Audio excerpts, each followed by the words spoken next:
Hi, my name is Robert. Please read the comments in the About section of this video. It has valuable information and updates. My YouTube channel has a disclaimer video that I encourage you to watch. And please like, share, and subscribe. I hope you found what you're looking for. Thank you very much for watching. In this video, I have some tips on replacing the evaporator on this Volvo S70. It should be the same on all the P80 cars. I did not totally remove the airbox chamber in the car. It has four 12mm screws that I took loose and pulled into the car to get that box in, and having that in, I was able to get the top cartridge off of that evaporator and get that evaporator out and replaced. There's some videos linked in the comment section. Shows you how to disconnect the dash, get the dash totally removed, and then you could pick up on this video showing you a few things I did to get that airbox slid in far enough so that I can get that evaporator out. Now, how I determine whether or not I'm going to replace that evaporator is kind of simple. If I have to service the air conditioning system more than once every 90 days, to me, that indicates that I would be better off pulling the dash, changing that evaporator. Very common for these cars to have evaporators leak. You service the system with refrigerant that has leak detection in there. You get the black light and the goggles that go with that. You pull the fan resistor inside the car out of the way. You can see the evaporator right inside that air chamber box. And with those goggles and that black light, any leaks with the leak detection liquid will glow. If you see anything in there glowing, it's leaking. If it's leaking more than a serviceable amount out every 30 to 90 days, probably a good idea to have that evaporator changed. Some people say, hey, why would I spend $1,200 replacing an evaporator on this car? The car only cost me $500. Well, how much will it cost you to purchase a car with a working AC? It's worth it to me. You know, there's a lot of reasons why I want to keep my car on the road versus go buy some other car that I got to start repairing. If a car is outside of its new car warranty, you're going to be fixing stuff on it, man. You know, then if you buy a used car and put an extended warranty on it, some people pay more for extended warranties than they do an entire 2 or 3 cars. You know, so I can fix my car for 2 years for the price of an extended warranty, and sometimes those extended warranties don't cover it anyway. To me, it's worth it. If it's not worth it to you, then drive around with no AC or junk it. You know, it's up to you. Not my call. That's your call, whether or not it's worth having that done. So anyway, this video kind of briefly shows you what I did to get that evaporator replaced and changed. Now, after you get the evaporator replaced in the air chamber box, the video doesn't show too much about putting it all back together. If I do this job again, I will do a detailed video of that. At any rate, you just basically reverse it. You put that chamber back together with the screws. You put those clips on it to try to seal it closed. You lift that air box up and put those evaporator tubes through the firewall hole. Have somebody hold it up there till you can get that thing bolted in place. Once you get it bolted in place, you go out there and you connect those tubes. Highly recommended. Those tubes don't go in easy. It's got to be a tight fit. It's a high pressure system. You really have to push on those lines to get them to lock back in. If you look at the back of the line that has the tubes that go into the evaporator, there's a round spring in there that tool expands that spring and lets you disconnect it. When you're pushing in, you probably will hear it click in place. If you don't hear it click in place, put your camera phone down there, make sure it went all the way in. You have got to make sure it's all the way in. I couldn't get it in, was afraid that I was going to damage it. I actually took the car back to the Nordic Motors and had them help me put it in. They ended up lubricating the end of those tubes that go into the end of that evaporator with some kind of silicone lube, or they used the Pang oil. Man, he had to lean on that stuff pretty hard to get those tubes to go all the way in. If you don't get them all the way in, they're going to leak. So you might want to put new rubber O-rings on there, push that thing all the way in, get them to lock in place. Then you'll be good to go to get the thing evacuated and reserviced.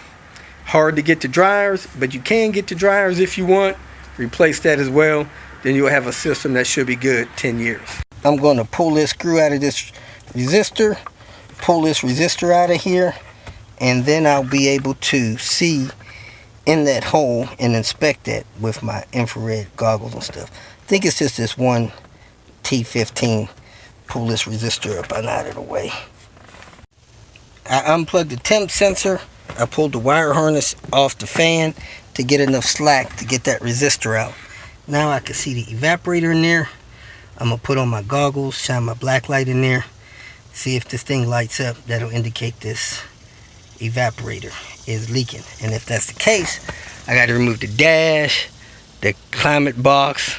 If there's any refrigerant still in the system, need to vacuum that out and disconnect the evaporator, which connects on the outside of the firewall, and get in here and replace the thing.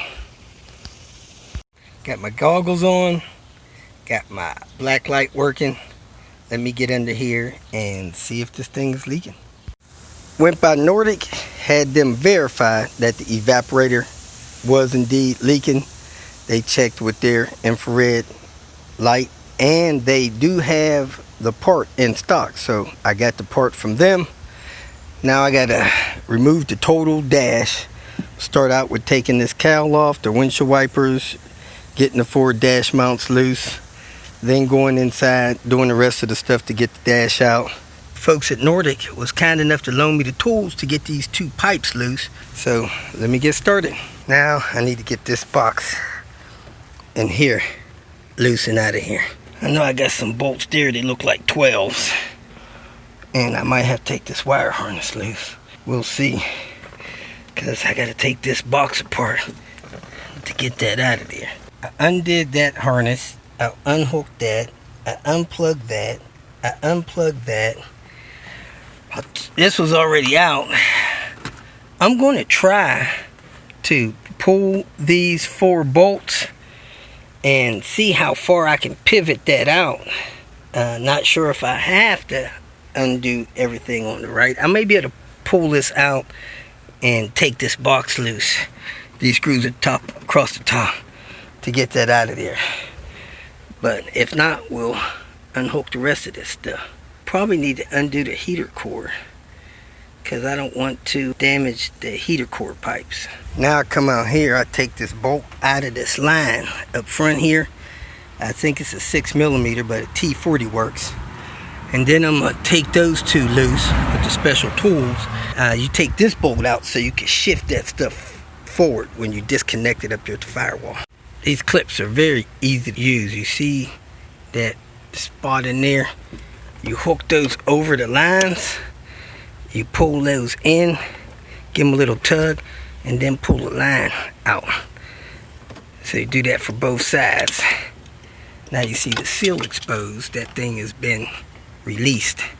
My mechanic said it's all got to come apart. So I started down there, unplugged those couple of blending door motors. I'm going to cut all these zip ties across there, get that wire harness loose, pull those things out. I got the heater cord coming out. Then I'm pull this stuff in.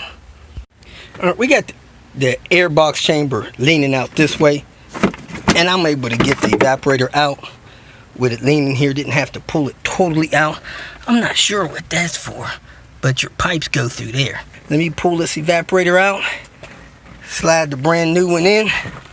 Got it in the box right here. Look at it. Look just like the one that's coming out. Perfect match. I see these ones in here. Nope, it's the rings. I unplugged a few things from the wire harness so I wouldn't damage those things. Took a few of those things loose. I pulled the box out. Got the hoses out of those holes there. Pulled it, laid it here. Took all the screws off the top here. Pulled the clips from around the back. Those clips down there. I popped them loose with a flat tip screwdriver. Not sure what that is. Maybe some kind of vent. It's lines up with that there. Now I grabbed the airbox chamber, which was like this, worked it up and out, and the evaporator was sitting there. I set the evaporator on the ground, then all of a sudden I found this piece here. Wasn't sure where it went. It goes back in the top of here. The evaporator goes through those holes, goes this way. Right now I'm waiting for my mechanic to tell me if I need to swap this over. This was stuck in that there, stopping this pipe from hitting this here, I guess. Kind of clipped this, pushed this through a couple of the vents there. Just not sure if I should put that back in, and I'm pretty sure these came off like this here. I might have that backwards because this is a bigger hole than this, but anyway, then I'm gonna go back together with this thing. Let me tell you how long it took me to get all this apart.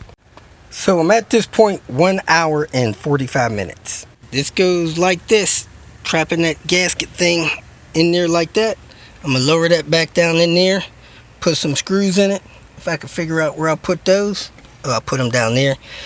Put my recycle motor thing back, put the clips on the back, and get to putting this thing back together. Hopefully I'll be done in 2 hours. Another thing I did not do, I did not disconnect this antenna ring. Those plugs are very sensitive. If you could leave it plugged in, do so. I did disconnect the cable for the shift lock. That way I could move the shifter with the key out of the ignition. I'm ready to put this back in. So I took a screw out of that, lost whatever was in there. Have no idea what it was. So that's all I got, and until I do it again and do an entire video on it.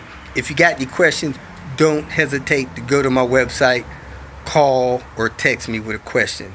You could leave a comment here asking questions. I'll be glad to answer them. I usually respond to my YouTube remarks within 24 hours, and then call and text is, sometimes instant if I'm not busy. So thanks for watching. Hope you have a great day. If you feel that this information was useful, please like it and share it with your social media friends. You can subscribe to my channel so that you will get notifications of future videos that I post. You can follow me on Twitter, and if you need to contact me directly, please visit my website. And if you have any questions, leave them below, and someone or myself will reply to them. Again, thank you very much for watching.